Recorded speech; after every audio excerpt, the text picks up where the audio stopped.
Okay, so hi, how are you? We're the mini market store, Marvin, and we're gonna present the improvement proposal. So for start, we want to do or ask one question: is how can neighborhood stores help Colombian economy? So we're Mateo Virgues, Paula Peña, and Juanita Niño. And through this analysis, looking for a great purpose, we want to show you how a small neighborhood store can improve considerably by applying what we have seen in the course Supply Chain Management taught the Escuela Colombiana de Ingeniería Julio Garavito. So, about Mini Market Marvi. The owner is Brian Breda, and the location is in Santa Isabel, Bogotá, Colombia.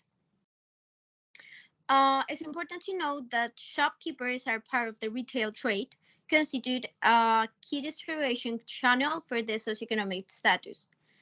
They are also important daily cash flow for the companies that produce and market the products distributed in the store-to-store channel. So the neighborhood store, unlike supermarkets, has direct contact with the customer, which makes it possible to combine determining factors with knowledge of the consumer taste and preference, since it is a traditional retail channel. So, the store is an economic unit from which the family derives benefits and is a part of the informal trade. Um, the neighbor stores today compete with large new discount chains that have revolutionized that way Colombians do business. So Colombia right now have 2,000 D1 stores or D1, which offer high quality products at very low prices, which will limit assortment and significant private level component into and 28 departments and 450 municipalities. So that's the way we can start to talk about the mini market Marby, and we can continue about the proposal and what we want to do in this case. Okay, with the data obtained in the application of Fulcrum, an analysis of the family of products that were handled was carried out, and this is composed of the inventory, tax, and purchase that the store has for that's from which the following could be concluded. In the graph of left, you can see the percentage of sales that represent each of the products of the chosen family in the last month. In this case, Oreo for 14 units cookies and Chokis cookies are the ones that represent the highest percentage of sales with 18 and 14 respectively. However, the inventory of these products was not sufficient for the number of the sales that were present of the cheese. While cookies like chocolate glacitas and some packets of festival cookies account for less than 1% this month.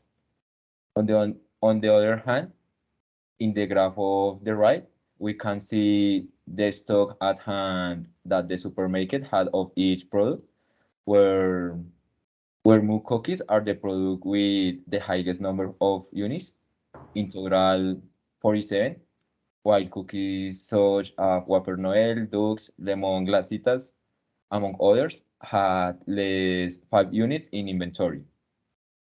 Mm. Additionally, with Fulcrum, we can see the unit cost per product and their sale price, which which helps to identify the profit margin that is had per product and that is present a lot of variation in some products with respect to others. Performing an analysis with respect to inventory, it could be observed on several occasions the store stops selling its product just because it does not have inventory control over them. Uh, we can see the average of units that were not sold of some products and the profit that the store stopped receiving. And for the store, it may represent a minimal loss, sorry, at the time of not generally the sale. But in the long term, generating the sales were clearly regretted monetary benefits to the company. Taking into account the above, too many problems were found in the store, which are poor inventory control and ignorance of profits by product. Based on the identification of the problems, an improvement was processed and represented below. Well, for this reason, we designed an application using the R programming language with a Shiny library. The application carried out can mitigate these mentioned problems. For its design, it was considered that the person in charge is a person who is not used to using this type of application, and therefore it was concluded that if that its use that the use of this application should be really simple and easy. Within the application, you can record sales, purchase, and at the same time, this information is saved and updated in a program. And in this program, you can view the inventory through a bar graph. And additionally, each purchase and sale is recorded in a table that shows the profits, calculating the unit price less the unit cost.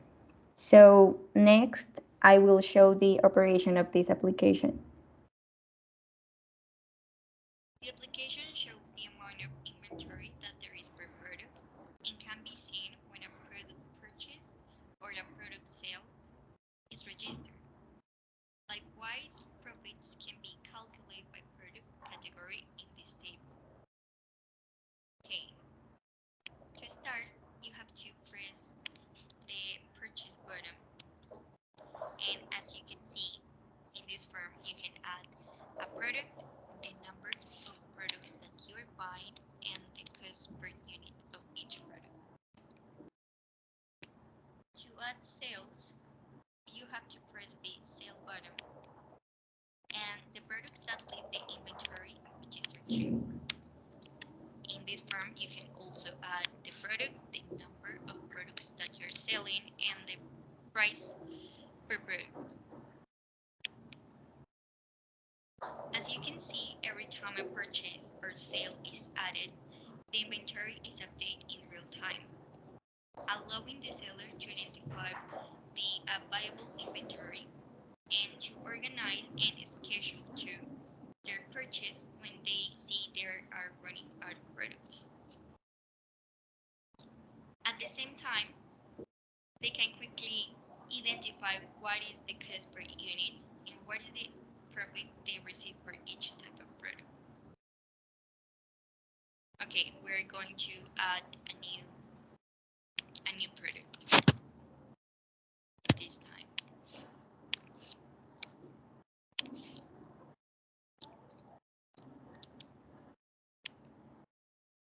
You have to press the update button to update the table and the data.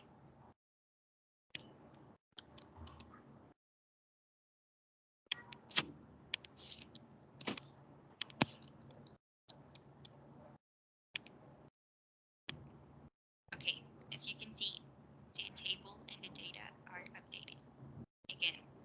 So, if the purchase costs are constantly changing, this will not be a problem since the application will allow them to identify the profits and add the purchase price if it changes. And finally, in this info box, you can find the total profits. And that's it.